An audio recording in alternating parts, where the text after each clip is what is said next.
राहुल अपनी पत्नी सीमा और अपनी माँ के साथ रहता था। गर्मियों के छुट्टी में राहुल की बुआ फूफा अपने लड़के सोनू के साथ उनके घर रहने आए। घर आते ही फूफा जी राहुल को बोले कि यहाँ तो बहुत गर्मी है, घर में कोई एसी नहीं है क्या? राहुल की माँ ने बोला, भाई साहब अभी कुछ दिन पहले ही राहुल ने अपने कमरे में एसी लगवाया है। यह सुनते ही फूफा जी अपने बेटे से बोले कि सारा सामान राहुल के कमरे में ले गया।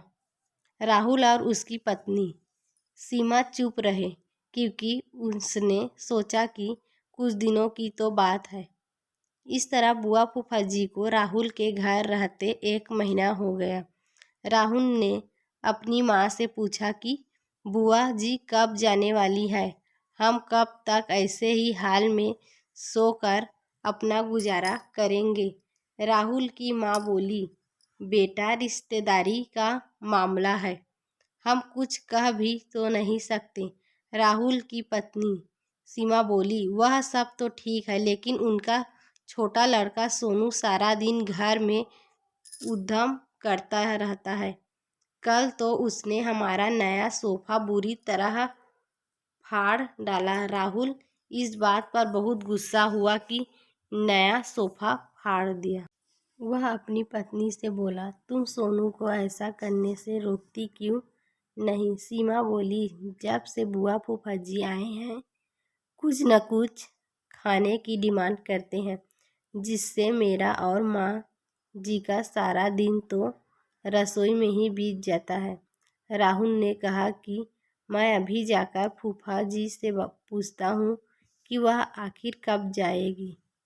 राहुल ने बातों बातों में फूफा जी से कहा कि 1 महीना हो गया है, आपके जॉब की छुट्टियाँ तो ख़त्म हो गई होगी ना? फूफा जी ने बोले, राहुल मैंने जॉब तो कब की छोड़ दी है, अब तो मैं बिजनेस करता हूँ और अब मैं इस शहर में कुछ दिन बिजनेस खोलने की सोच रहा हूँ। पहले इस शहर को अच्छे से समझ लूँ, जिसमें 2-3 महीने तो लग ही जाएंगे। यह सुनकर राहुल समझ गया कि फूफा जी अभी जाने वाले नहीं हैं। उसने यह बात अपनी पत्नी और माँ को बताया। सीमा बोली, जब घी सीधी उंगली से नहीं निकलता तो उंगली टेढ़ी करनी पड़ती है। इनके साथ भी कुछ ऐसा ही करना होगा। आप यह काम अब मुझ पर छोड़ दीजिए। उसी रात बुआ और फूफा जी छत पर थे। तभी उनका लड़का सोनू चिल्लाता हुआ उनके पास गया और बोला कि मैंने अभी एक चुड़ैल को देखा है।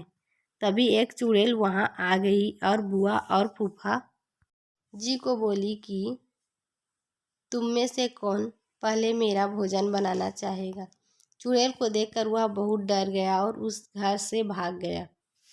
उनके जाने के बाद सीमा ने अपने चुड़ैल का मुखौटा उतारा। बुआ के परिवार के जाने के बाद सबसे चैन की सांस ली। सीमा की सास ने सीमा से कहा कि तू तो बड़ी अच्छी चुड़ैल बनती है। यह कहकर सब हंसने लगे।